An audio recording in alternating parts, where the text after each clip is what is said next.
Chers amis, bonjour. On va évoquer aujourd'hui un sujet qui est un sujet qui déchaîne les passions depuis quelques décennies, en fait depuis les années 60, qui est le sujet donc du Big Bang, de l'apparition de l'univers, de l'âge de l'univers. Or, on va commencer par le commencement. C'est ce qu'il y a de plus simple. On va commencer par Bereshit, par le commencement. C'est-à-dire par le Big Bang, le scénario donc, par lequel les scientifiques aujourd'hui nous expliquent l'apparition de l'univers. Ce scénario aujourd'hui est un scénario qui n'est plus de l'ordre de la théorie. La théorie, comme son nom l'indique, c'est une évaluation. On n'est plus aujourd'hui dans le domaine de la théorie. On est aujourd'hui dans le domaine de l'expérimentation. On reproduit aujourd'hui en laboratoire des petits Big Bang. Alors, on va expliquer exactement ce que c'est le Big Bang et comment les scientifiques y sont parvenus. Et on va essayer de voir après s'il y a trace dans nos textes de ce scénario. Comment est-ce qu'on est arrivé au scénario du Big Bang? Il a fallu pour ça que la physique progresse et qu'elle franchisse un certain nombre de pas. D'abord, il a fallu qu'on arrive à imaginer, et ensuite qu'on arrive à prouver, que la matière était habitée par de l'énergie. Il y a, dans ce qui constitue la matière, une partie qui s'appelle la masse et une partie qui s'appelle l'énergie. La masse, comme son nom l'indique, c'est un peu ce qu'on pourrait qualifier de compact, bien qu'aujourd'hui, dans la physique moderne, toutes ces définitions aujourd'hui sont des définitions un peu battues en brèche. Quand vous entendez parler aujourd'hui des physiciens, notamment ceux qui ont mis au point les recherches sur le boson de Higgs et sur les particules élémentaires, etc., ils ont un vocabulaire aujourd'hui qui décrit ce qu'ils voient et qui va très souvent au-delà de notre intuition. Ils n'ont plus tellement de mots aujourd'hui pour décrire ce qu'ils voient. Alors on va parler un langage qui soit un langage commun, on va dire, avec des gros guillemets, évidemment, mais on va quand même essayer d'être un peu précis. Donc dans la matière, on a la masse et l'énergie. Il a fallu le trouver, ça. Alors il a fallu qu'il y ait un homme qui passe par là, au début du XXe siècle, qui s'appelait Einstein. La vérité, il n'était pas tout à fait le premier. Cette intuition, il y en avait d'autres qui l'avaient eu avant lui. Mais on va, là aussi dans un souci de simplification, utiliser des repères qui sont des repères universels. Einstein, c'est l'homme qui a révolutionné la physique moderne. On va dire c'est un peu le grand-père de la physique moderne. Depuis, il y a eu d'autres qui sont arrivés. C'est celui qui nous a fait découvrir cette équation énergie-matière. Alors comment ça tient cette histoire d'énergie et matière? Ça tient très simplement. Pour décrire les choses, il faut dire comme ça, que dans un steak, il y a une énorme part d'énergie. D'accord? C'est-à-dire qu'avec un petit peu de matière, on fabrique énormément d'énergie. Par contre, avec beaucoup d'énergie, une énergie peut-être infinie, on arrive à fabriquer de la matière. C'est dans ce sens-là qu'il faut comprendre cette équation. Mais en tout cas, la matière qui va être fabriquée, c'est une matière qui contient de l'énergie et qui contient donc aussi de la masse. Bon. Ça a été la première chose, c'est un des premiers éléments qui, du point de vue théorique, a permis de mettre les scientifiques sur la piste de cette idée que le début de notre univers, ou en tout cas la formation de notre univers, s'était faite par cette équation, cette corrélation énergie-matière. Dans la première moitié du XXe siècle, il y a un homme d'église qui s'appelle Lemaître. Il va être suivi plus tard par des physiciens, et la plupart du temps des physiciens juifs d'ailleurs, qui vont avoir cette intuition que le monde, en fait, est parti d'une infime particule difficile à définir à cette époque-là, à partir de laquelle l'univers s'est formé. Alors, si on voulait dire les choses cette fois-ci de manière imagée, de manière romancée, on dirait « once upon a time », comme on dit en anglais, d'accord? On ne peut pas dire « il était une fois dans un lieu ou dans un temps », on dirait « il était une fois », là encore avec des guillemets, est apparu une pointe, un objet, une singularité. Ça n'a pas tellement de mots en français, d'accord, parce qu'en fait, on ne sait pas exactement à quoi ça correspond, qui faisait à peu près la taille du bout de mon ongle. Dans cet espace étaient confinées des particules qui produisaient une chaleur intense. Voilà ce qu'on sait aujourd'hui sur le début de notre univers. Alors, ce qui est intéressant, c'est que le Big Bang, qui est le point de départ de cette théorie, depuis, on a progressé donc dans l'observation. Aujourd'hui, les physiciens sont dans la théorie des cordes. On va voir ce que ça peut impliquer. J'ouvre cette parenthèse maintenant parce que dans la suite du propos, ça va nous intéresser. Les physiciens disent aujourd'hui qu'il est parfaitement possible que notre univers soit le produit d'autres univers. C'est ce qu'on appelle la théorie des cordes, la théorie des mondes parallèles, etc. Mais c'est une théorie qui pose en tout cas que notre univers, ça tout le monde est d'accord sur ça, notre univers a un point de départ. Et il a un point de départ qui se fait sous la forme d'un point, d'une singularité, dans laquelle finalement on ne sait pas appliquer aujourd'hui les lois de la physique moderne. On n'a pas de loi aujourd'hui dans la physique moderne pour expliquer ce qu'a été ce point-là.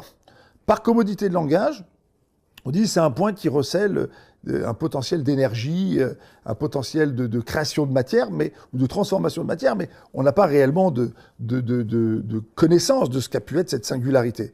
En physique, on appelle ça le mur de Planck. C'est-à-dire que lorsqu'on remonte la chaîne du temps et qu'on arrive à l'instant T de la création, en fait, on ne peut pas arriver précisément à cet instant T. On arrive à un 10 puissance moins 43, c'est-à-dire à quelques microsecondes après que le Big Bang se soit produit. Ce qui est passé avant, on ne sait pas réellement. Bon. Alors, donc, les hommes d'église et plus tard des scientifiques, une grande partie donc juifs, vont, Friedman, Gamow, plus tard dans les années 50, avoir cette idée que le monde, finalement, est parti donc de ce point-là. Qu'est-ce qui s'est passé? Ce point s'est mis à gonfler et il a produit l'univers qu'on connaît. Alors, est-ce qu'on va avoir des preuves de cette théorie, de ce qui n'est qu'une théorie dans les années 20? Oui. Il y a un jeune astronome américain qui s'appelle Hubble. Il monte se percher en haut là-bas du mont Wilson et il va observer les galaxies. Alors d'abord, il va s'apercevoir qu'il y a beaucoup de galaxies à part la nôtre. Ça déjà, ça a été une grande découverte. Et puis surtout, il va s'apercevoir que les galaxies s'éloignent les unes des autres. Ça, c'était la grande découverte des années 20. Comment est-ce qu'il le fait? Il a un appareil qui s'appelle l'interféromètre qui permet de mesurer l'écart entre les galaxies. Il s'aperçoit que l'écart entre les galaxies se creuse, comme on dirait. En fait, les galaxies s'éloignent les unes des autres. Ce qui, théoriquement, évidemment, le pousse à comprendre que si elles s'éloignent les unes des autres, c'est qu'au départ, elles étaient donc proches les unes des autres. C'est donc qu'au départ, elles étaient peut-être les unes dans les autres. C'est donc peut-être qu'au départ, qu'elles étaient contenues peut-être dans une galaxie initiale et qu'au départ, elles étaient peut-être contenues dans un point initial. Alors, c'était intéressant parce que lorsqu'Einstein a posé ses équations de la relativité, à l'époque, on était dans un dogme qui venait des Grecs, qui était le fait que le monde avait été formé de toute éternité. Alors d'abord, il y avait une espèce de matière qui s'appelait la Hylée, et puis cette matière-là avait donné plus tard la masse, l'énergie, puis tout ça existait de toute éternité. Il n'y avait pas de Dieu créateur, il n'y avait pas de main créatrice à l'œuvre là-dedans. Tout ça existait de toute éternité. Et lorsque Einstein donc a fait ses équations de la relativité et qu'il a posé donc cette équation énergie-matière, normalement, il aurait dû avoir cette intuition que finalement, si au départ il y avait de l'énergie et que l'énergie donnait de la matière, l'énergie par définition, elle crée le mouvement. Donc il aurait parfaitement pu imaginer que cette énergie initiale était contenue dans un petit espace, tout ça entre guillemets évidemment, et générait un espace plus grand. Pour lutter contre sa propre intuition, regardez ça c'est extraordinaire, ça fait partie de ce qu'on appelle l'idolâtrie scientifique. Pour lutter contre sa propre intuition, il va créer la constante cosmologique, c'est-à-dire un élément qui en fait contredit ses propres intuitions et son équation. Ce qu'il avait trouvé devait normalement le conduire à trouver le Big Bang. D'ailleurs, il le dit lui-même après. Il dit, ça a été mon erreur. Il s'en est mangé les doigts. Il dit, je m'en suis mangé les doigts. Jusqu'au jour de sa mort, il a regretté d'avoir rentré cette constante cosmologique parce que c'est ce qui lui a interdit, théoriquement, de prévoir le Big Bang. Bon. L'homme, finalement, ne contient que ce qu'il est. Il contient la vie et la mort. Il contient la vérité et le mensonge. Et finalement, il ne peut voir que ce qu'il ne désire de voir. Ça, c'est un des concepts les plus fondamentaux de la Emouna, ce qu'on appelle la Emouna en hébreu. C'est que la Emouna, on dit dans le schéma Israël, l'otaturu acharenechem v'achel vafrem. Il ne faut pas vous laisser faire par vos yeux et par votre cœur. Et se laisser faire par son cœur, c'est-à-dire par sa volonté, c'est devenir un hérétique. Pourquoi? Parce que ce qu'un homme pense, c'est avant tout guidé par sa volonté. Einstein, de manière cognitive, de manière intuitive, de manière intelligente, dans tous les registres de l'intelligence, pouvait arriver au Big Bang, théoriquement. Mais c'est interdit de le faire. Pourquoi? Parce que c'était l'idolâtrie de son temps. Dans l'idolâtrie de son temps, entre guillemets, on pensait que le monde était éternel et qu'il n'avait pas de créateur. Comme ça, les scientifiques avaient envie de penser. Et donc, il s'est efforcé pour lutter contre les conséquences de ces équations, de créer un système qui contredisait ce qu'il voyait dans ces équations. En tout cas, dans les années 20, on commence à avoir une preuve, ce qu'on appelle une preuve observationnelle du Big Bang. Ensuite, après, dans les années 30-40, la cosmologie va progresser. Bon, c'est une science qu'on ne prenait pas très au sérieux dans les années 50. Je ne comprenais pas pourquoi il fallait mettre son nez dans les étoiles, essayer de comprendre d'où venait la planète. Ça n'intéressait pas grand monde. Mais à partir des années 50-60, ça devient plus sérieux parce qu'on pense que dans l'espace, on va pouvoir trouver des réserves de matière dont on peut avoir besoin ici sur Terre. Donc, on va commencer à développer des programmes. Et puis, arrivent les années 60. Les années 60, arrivent deux scientifiques, Penzias et Wilson, un des deux est juif, Arno Penzias et Thomas Wilson. Et là, ils vont pour les laboratoires Bell. À l'époque, il y a une compétition entre plusieurs équipes qui cherchent les preuves du Big Bang. Parce qu'on prend cette théorie-là très au sérieux. Alors lui, Arno Penzias et Wilson, donc eux, ils vont utiliser une antenne. Une antenne, c'est pas une antenne de voiture. Une antenne, c'est une espèce de coupole inversée qui fait 25-30 mètres de diamètre pour les laboratoires Bell. Et ils vont se dire, voilà, c'est très simple. Admettons qu'au départ, il y a eu de l'énergie et que cette énergie, donc, et donner la matière, ça a donné l'espace qu'on connaît. Et donc l'espace s'est mis à gonfler, gonfler, gonfler, gonfler. En se gonflant, il dilue sa propre chaleur en lui-même. D'accord? Rien ne se perd, rien ne se crée, tout se transforme. Donc, cette chaleur initiale est une chaleur qui s'est diluée, diluée, diluée, diluée un peu partout dans l'espace, mais elle ne s'est pas entièrement transformée en matière. Bon, ils vont partir du principe suivant. Si on arrivait à trouver une trace de chaleur constante un petit peu partout dans l'univers, bah on aurait la preuve qu'au départ, il y avait une énergie. Cette énergie-là, elle produit de la chaleur. D'accord? Vous frottez vos mains comme ça, l'un contre l'autre, vous allez trouver de la chaleur. Cette énergie produit de la chaleur. Bah, cette chaleur intense, en fait, qui a décru au fur et à mesure que l'espace se gonflait, cette chaleur, elle a quand même des traces quelque part. Elle laisse des traces. Si on arrive à trouver une chaleur constante, bah, on aurait une des preuves observationnelles du Big Bang. Effectivement, en 1965, ils trouvent cette preuve. Alors c'est intéressant parce que en 1959, on avait fait un sondage chez les scientifiques américains, on leur avait dit « Est-ce qu'à votre avis, le monde a un début ?» Alors, près des 2/3 des scientifiques américains avaient dit « Pas du tout. » On a dit « Mais c'est dans la Bible. The Bible, écrit. In the beginning, le commencement. Oh, c'est pour les curés, les rabbins, les enfants, les idiots, etc. » Le monde n'a pas de commencement. Depuis les Grecs, on sait que la matière est éternelle, le monde est éternel. On le sait. C'est intéressant ce mot, on le sait. D'accord? On le sait. C'est-à-dire quoi on le sait? On le sait en fonction de préjugés. De préjugés qui ont été posés par les Grecs. C'est-à-dire par l'idolâtrie grecque. Par la pensée idolâtrique grecque qui ne voulait pas d'un Dieu créateur. C'est que les Grecs, ils ont un Dieu qui est entre guillemets comme le nôtre. Il est partout. Sauf que leur Dieu s'appelle le hasard. Donc il n'est pas exigeant. Il ne demande rien. Alors, les Grecs avaient un Dieu qui était pas exigeant. Le hasard, il a tout fait. Alors Einstein, lui, se moquait du hasard. Il disait, le hasard, c'est Dieu qui se promène incognito. Et effectivement, en français, en hébreu, pardon, le mot hasard se dit mikré. Mikré, quand vous changez l'ordre des lettres, ça fait rak me Hachem. C'est que Dieu, mais il est caché, même dans le mot. En tout cas, à partir de 1965, on a cette fois-ci donc la preuve. On ne va pas donner maintenant tous les détails, c'est un peu compliqué, mais en tout cas, ça a été ça, la preuve du scénario du Big Bang. Donc si je résume, de 1905 à 1965, il a fallu 60 ans de recherche. Il a fallu des avancées extraordinaires dans l'observation. Il fallait des radiotélescopes, il fallait des antennes, il fallait les laboratoires Bell, il fallait tous ces moyens technologiques. En 1965, le premier mot de la Torah est devenu vrai. Il a toujours été. C'est intéressant, c'est qu'il devenait vrai pour des gens qui le niaient. C'est ça qui est intéressant. Notre univers a un commencement. Et peu importe maintenant si la physique moderne a décidé d'avancer sur la voie de la théorie des cordes ou la voie des mondes parallèles et d'imaginer que notre monde soit le produit d'autres mondes. Ce faisant, la physique finira par arriver vers nous. Parce que la Kabbalah nous enseigne que notre monde à nous, qui est un des 4 mondes, c'est le monde de l'action en France, ça le Olam Asiya, est lui-même le fruit de plusieurs Big Bang qui se sont produits concomitamment, c'est-à-dire en même temps, mais dans des mondes de moins en moins matériels. Donc je vous le garantis, de la même manière que la physique moderne est en train d'arriver lentement mais sûrement, elle est arrivée lentement mais sûrement au Big Bang, eh bien de la même manière, elle arrivera lentement mais sûrement à ce qui est marqué chez nous, parce que les scientifiques, on va lire après un texte, je vous lirai un texte du professeur Jastrow, très intéressant, les scientifiques, en observant la matière, pas comme les évolutionnistes illusionnistes qui nous disent qu'on vient du singe. Les physiciens et les astrophysiciens, en observant la matière, sont en train d'arriver petit à petit à une compréhension de la matière qui leur montre comment la Torah décrit l'apparition donc, de l'univers et de la matière. Car, il y a un car. Il y a maintenant une question qu'il nous faut poser. Les scientifiques, donc, comme je le dis, n'ont pu avoir la preuve de cette théorie que par des observations et par des recherches. Ça leur a coûté des milliards. Il a fallu des moyens technologiques considérables. Est-ce que cette théorie, ou plutôt maintenant cette réalité, est marquée dans nos textes? La réponse, oui. Où est-ce que c'est marqué? C'est marqué ici. Dans le Ramban, Nachmanide. Nachmanide, c'est un rabbin qui a vécu au XIIIe siècle. Et Nachmanide va expliquer le premier passouk de la Torah.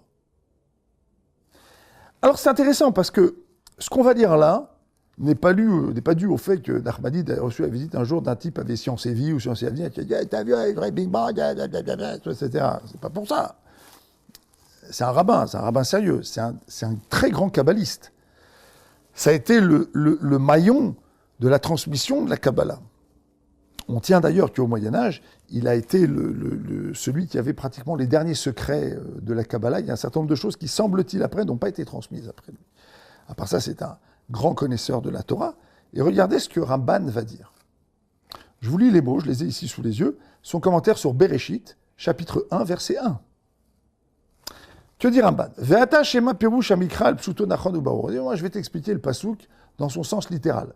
Pas de valeur numérique, pas de jonglerie, rien du tout. Je t'explique le pasouk, le premier verset dans son sens littéral. Akadosh Baruch Hu, le Saint béni soit-il, Ishtabach Shebo La'at, que son nom soit source de bénédiction, Bara Kol Hanivraim, mais a fait ça Mukhletat, il a tout créé à partir de rien, à partir du rien absolu, total, infini. Comment il le sait? Il y était? Pas du tout. C'est parce qu'il analyse le texte. C'est un rabbin. Qu'est-ce qu'il a un rabbin pour réfléchir? Il a sa kippa, sa tête, son pouce et sa barbe. D'accord? Ça c'est pour faire du pile-poule, c'est pour conjecturer. La barbe c'est quand il réfléchit. D'accord? Il faut qu'il réfléchisse. Bon, il dit, il y a un problème. Vous voyez, je vous lis les mots ici, c'est très intéressant. Il dit, pour parler de la création ex nihilo, chez nous on ne connaît qu'un seul mot qui est bara. Ça ne veut pas dire que le mot bara, livro, signifie création ex nihilo. Mais quand on veut parler de création ex nihilo, c'est-à-dire à partir de rien, on utilise ce mot-là. Or, dans le premier verset de la Torah, il écrit Bereshit bara. Dans le commencement, donc, Dieu a créé, donc à partir de rien. Parce que le mot bara, quand on veut parler de création ex nihilo, on utilise ce mot-là. Yatsar, c'est création, transformation. Et là, Asot, c'est faire. Donc, il a tout créé à partir de rien. Donc, c'est dans les mots que c'est marqué. Ok, après il continue. Alors là, après, ça devient plus problématique. Il continue. Ve'en kol hanaaseh, donc tachat hashemesh olemala ove minayin atchala rishona. Il dit, tout ce que tu vois, ça vient pas du vide initial. Alors, je comprends pas, là, tu viens de me dire le contraire. Tu viens de me dire que Dieu a tout créé à partir de rien. Et tu me dis, tout ce que tu vois maintenant, ça vient pas du vide initial. Bah, tout simplement parce qu'il lit le pasouk. Si la Torah voulait me dire qu'il y avait un début, il suffisait qu'elle dise Elohim, Dieu, bara a créé, et Hachamim et Tares, il a créé le ciel et la terre. C'est bon. Pourquoi me dire Bereshit? Il y a un mot en trop. Le seul endroit où on voit que la Torah est avare, que les Juifs sont avares, c'est dans la Torah parce qu'ils sont avares de mots. Pour le reste, Baruch Hashem, on donne. Baruch Hashem, la tzedaka, la générosité, la fête, Baruch Hashem. Mais dans la Torah, chaque mot est compté. C'est le langage d'Hachem. Chaque mot a une valeur, chaque mot est compté. Si un mot en trop, il exige une explication. Le mot Bereshit, qui signifie dans le commencement, est en trop. Alors, il y a autant de commentateurs que de commentaires sur le mot Bereshit. Mais lui, Ramban, il va s'intéresser à la manière dont les choses se sont faites, entre autres. Regardez ce qu'il va dire. Aval, mais, Otsi mina efes agamur amuchlat yesod dakmeod. Il a sorti du néant absolu une fine particule. Donc c'est de la matière. Elle va pas du tout. Enbo mamash, c'est pas de la matière. Yesod dakmeod. Un yesod dakmeod. Une matière fine, matière très fine. Une matière fondamentale très fine. Enbo mamash. C'est pas de la matière. Alors c'est quoi? Vous voyez ce qu'il dit? Aval koach mamtsi, une force génératrice. C'est pas une énergie. D'où je sais la suite. Mouchan lekabel atsura. Prête à recevoir la tsura. Alors la tsura, dans le langage du Ramban ici, ça fait appel, comme toujours chez nos sages, à la fois à sa traduction matérielle, mais en même temps à un concept kabbalistique très élevé. Le concept de la tsura au niveau de la Kabbalah, c'est le concept de ce qui donne une forme intérieure et extérieure aux choses. C'est-à-dire du contenu intrinsèque spirituel des choses. Mais dans le vocabulaire du Ramban ici, ça s'accroche également à ce qu'on est en train de décrire. Comment ça marche, la matière? La matière, ça marche avec l'énergie. C'est, vous distribuez les énergies, vous obtenez une forme matérielle. Si par exemple un karatéka passe devant une table, il donne un coup, il redistribue les énergies, il redistribue la forme de la matière. Si le menuisier passe derrière, il remet de la colle, il redistribue les énergies et il reforme la matière. C'est ce qu'on est en train de dire ici. La traduction matérielle de la tsura, c'est l'action dans le monde. Mais ce qui soutient la matière, c'est de l'énergie. Aujourd'hui, pour les physiciens, cette chose, elle est tellement enfin, je veux dire, c'est tellement du pain quotidien, comme on dit, qu'on n'a pas besoin de l'expliquer chez les physiciens. Une cellule, aujourd'hui, un atome, prenez le noyau de l'atome, avec ses protons et ses électrons. La distance qui sépare le centre de l'atome de l'extrémité de l'atome, c'est-à-dire des protons, des électrons les plus lointains qui tournent, elle est proportionnellement égale à la distance qui va du centre du Stade de France au mur d'enceinte le plus éloigné. Alors, vulgairement, on a l'habitude de dire que la matière est habitée par le vide. Ça peut se dire comme ça, mais ce n'est pas tout à fait vrai, parce qu'il y a quelque chose qui fait tenir tout ça en équilibre. Et bien, les physiciens sont en train de découvrir, après avoir découvert que c'était de l'énergie, c'est une énergie qui permet, ce sont des interactions qui permettent de tenir cette matière, ils sont en train de se rendre compte qu'en vérité, c'est même de l'information qui tient tout ça. C'est-à-dire qu'on retrouve dans la matière et dans l'énergie de l'information. C'est extraordinaire. Tout ça est contenu dans nos textes. On va lire après le professeur Jastrow, on verra, c'est absolument extraordinaire ce que dit le professeur Jastrow, qui était le ponte, un des directeurs de la NASA, sur cette théorie du Big Bang et ce qu'elle a généré. Alors, en tout cas, revenons au Ramban. Le Ramban dit, à partir de quoi le monde est apparu? À partir d'une fine particule d'énergie. Alors il continue après. Et cette particule d'énergie, elle était prête à prendre la forme qu'on lui donnerait, que les énergies et tout ce qu'on mettrait à l'intérieur lui donnerait. Alors il continue. Velatzet menakoach el hapoal. Elle était prête à sortir donc du virtuel dans les faits, au factuel. Vewa chomer harishon ekra leivanim yuli. C'est ce que les Grecs voulaient appeler le yuli. Seulement ils disaient que c'était une espèce de matière diffuse qui flottait sur des milliards et des milliards d'immensités infinies qui s'étaient générées elles-mêmes. Mais lui, le Ramban, va ajouter l'élément qui est fondamental. Il dit Bereshit bara Elohim, c'est Hachem qui a créé ça. Alors c'est vrai que cette démonstration logique, elle est facile à faire. Elle est difficile à accepter pour les idolâtres. Elle est toujours difficile à accepter pour les gens qui sont trop matérialistes. Elle est difficile à accepter pour les beaufs qui refusent de regarder les choses. Mais la démonstration, on l'a déjà faite plusieurs fois. Prenez un verre d'eau, un verre d'encre, de l'encre. Mettez une feuille blanche devant, vous donnez une pichenette, l'encre se répand sur la feuille. Est-ce qu'il y a un poème de Victor Hugo qui va sortir tout seul? Pour les poèmes, il faut des écrivains. Et de la même manière que vous verrez le génie de l'écrivain dans chacune des strophes, chacune des vers, chacune des mots, de la même manière dans la matière, vous verrez le génie infini du créateur dans les macrosystèmes ou dans les microsystèmes. Les physiciens aujourd'hui observent l'infiniment petit avec des accélérateurs de particules. Ils voient l'infiniment petit, ils se disent, bon, on va bien arriver à un mur. Et plus ils rentrent dans la matière, plus ils rentrent dans l'infini. On va bien arriver à un mur à un moment. Non, à chaque fois qu'ils percent, ils percent pour arriver dans l'infini. Ça veut dire qu'aujourd'hui, la physique moderne aujourd'hui, elle est parfaitement d'accord avec ce que le Ramban écrivait il y a 8 siècles.